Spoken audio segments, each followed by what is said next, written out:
Dulu-dulu punya cerita. Sebab itu, kita tak boleh memadamkan sejarah bahawa Portugis, Belanda, Inggeris datang kerana nak agama. Itu sejarah. Tapi kenapa mereka gagal? Sebab orang tua-tua kita pertahankan, perjuangkan. Baik itu sekali lagi hadirin hadirat, kita kena terima kasih ke orang tua-tua kita dahulu. 24 Ogos tahun 1511, ketika Portugis masuk ke Melaka, dia jajah Melaka selama 130 tahun, bukan sekejap. Bukannya sebulan dua, bukan 5 tahun, 130 tahun. Setelah Kesultanan Melayu Melaka berdiri gagah selama 110 tahun. Kuat dah, kita baru 62 tahun, jangan act lah. Jangan act sangat. Melaka yang sebegitu gagah, 110 tahun, tombang dengan Portugis. Dijajah pula 130 tahun. Tapi adakah orang tua-tua kita, ketika Portugis menjajah itu, mereka pakat tidur beramai-ramai? Adakah mereka perangai macam kita, main telefon siang malam pagi petang? Tidak. Orang tua-tua dulu tak pernah tidur. Tahun 1521, kita ucap terima kasih saudara-saudara kita dari utara Sumatera Utara, khususnya di Aceh, yang bertali arus membantu menyerang Portugis daripada Aceh. Tahun 1521, Sultan Ali Muhayyad Shah, Sultan Aceh pertama, dia serang Melaka. Serang tapi tak menang, sebab Portugis ni kuat ketika itu. Datang pula Sultan Alauddin Al-Qahar, Sultan Aceh yang ketiga. Dia serang Melaka 3 kali. 1537 dia serang, kalah. 1547 dia serang guna kapal, pun kalah. Tahun 1564 dia minta bantuan dari kerajaan Turki Utsmani. Semasa itu kerajaan Turki Utsmani diperintah oleh Sultan Sulaiman yang merupakan Sultan Turki Utsmaniyah yang ke-10, minta tolong tapi gagal. Adakah Portugis terlampau kuat? Tidak juga. Portugis tak kuat. Tapi di kalangan orang Melaka ketika itu, seronok kerja dengan Portugis.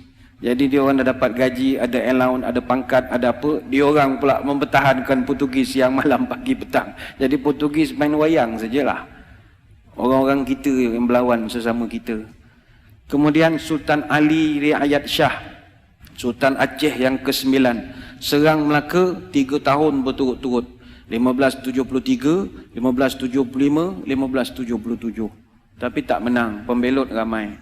Sambung balik Dik Sultan Iskandar Muda, Sultan Aceh yang ke-12. Dia serang 2 tahun, 1615 dengan 1638. Hasil daripada serangan demi serangan bertali arus, akhirnya Portugis lemah.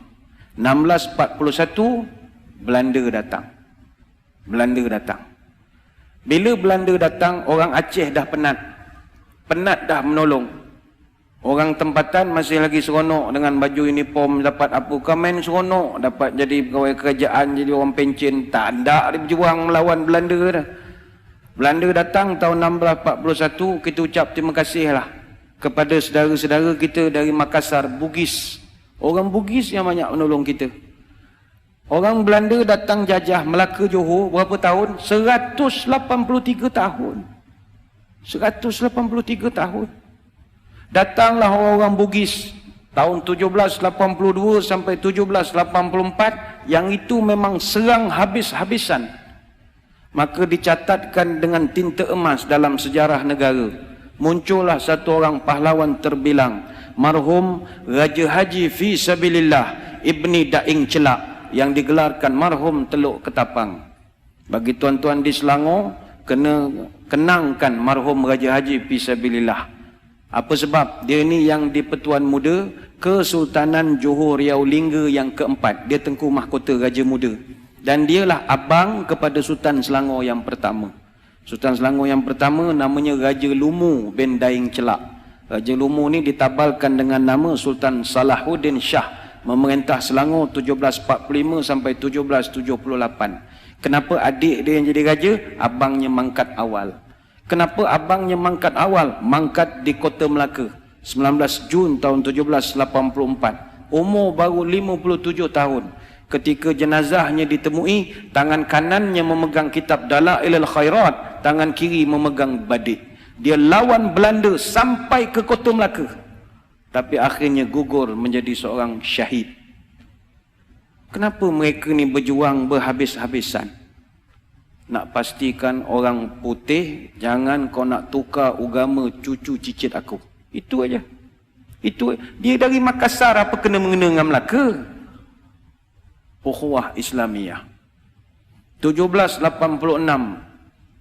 Inggeris datang ke tanah Melayu. Mula-mula dia datang masuk ikut Pulau Pinang. Dia masuk Pulau Pinang, dia tukar habis sejarah Pulau Pinang.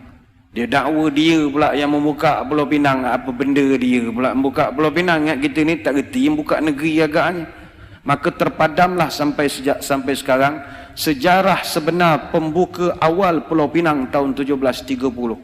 Siapa yang buka Pulau Pinang tahun 1730? Datuk Jenatun. Datuk Jenatun ni atau nama sebenarnya Jenan bin Raja Labu bin Raja Gandam bin Raja Manguyang dari Gunung Sahilan bin Raja Kuoso bin Raja Bakilap Alam Bertegak Gelar Tunku Bagaiwang yang pertama, Raja Alam Minangkabau. Mak dia putih sangat Indo Dunia. Orang Pagaruyuang, orang Sumatera yang membuka Pulau Pinang. Tapi sejarah itu dipadamkan dengan kemasukan Inggris. 88 tahun kemudian dia tipu pula orang Melayu tahun 1874 menerusi perjanjian Pangko yang penuh dengan muslihat. Akhirnya orang putih jajah negara kita berapa tahun? Bukan 10 tahun, 117 tahun. Tapi adakah nenek moyang kita tidur? Tidak. Bangkit satu persatu, Dol Said, Rentap, Mat Saleh, Maharaja Lela, Tok Bahaman, Tok Janggut, Haji Abdul Rahman Limbung, dan senarai itu begitu panjang sekali. Apa rasional mereka berjuang? Allah. Sebab itu orang tua-tua wujudkan satu perkataan namanya merdeka. Merdeka ini simbolik daripada huruf mim, ra, dal, ya, kaf, alif. Merdeka.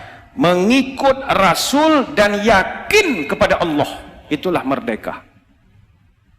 Mereka tahu mereka takkan dapat menengok hasil. Tapi kalau mereka tak berbuat sesuatu, malam ini mustahil boleh azan 5 kali sehari di bumi Selangor Darul Ihsan. Mereka berjuang siang dan malam. Sebab itu hadirin hadirat yang dirahmati Allah sekalian, perjuangan orang tua-tua ni kita kena terima kasih. Mereka berjuang lagi dan lagi dan lagi dan lagi dan lagi dan lagi dan lagi dan lagi dan lagi sampai kita tidak ada lagi. Adapun anak cucu dia, apa perjuangan dia untuk agama dan tanah air? Yilek. Tak ada. Yang dia fikir, perut dia, anak-anak dia, dan main handphone siang malam. Itu sajalah kerja. Tak ada. Ni bukan orang sini, ni orang Kuantan. Orang sini semua bagus. Sini semua fikir masalah umat semua. Kang keluar video marah pula orang Kuantan. Orang Afrika. Kang kena gam pula Kuantan kang. Orang Afrika. Maka sewajarnya sebab kita sebagai generasi selepas merdeka, hayatilah semangat pengorbanan ini. Habis nak korban apa lagi Ustaz? Semua dah okey, saya kerja pun dah pencen, anak pun dah kerja, masuk universiti, nak berjuang apa? Marilah kita pertahankan kemerdekaan ini, khususnya mempertahankan kesucian akidah ahli sunnah wal jamaah. Sekarang ini zaman cabaran kita gugat akidah. Itu lain. Kalau dulu orang nak cabut akidah, kalau sekarang ini dia goyangkan akidah. Inilah perkara yang pernah disebut oleh baginda Nabi SAW. Badiru bi'amal fitanan kaqtita'il layl muzlim.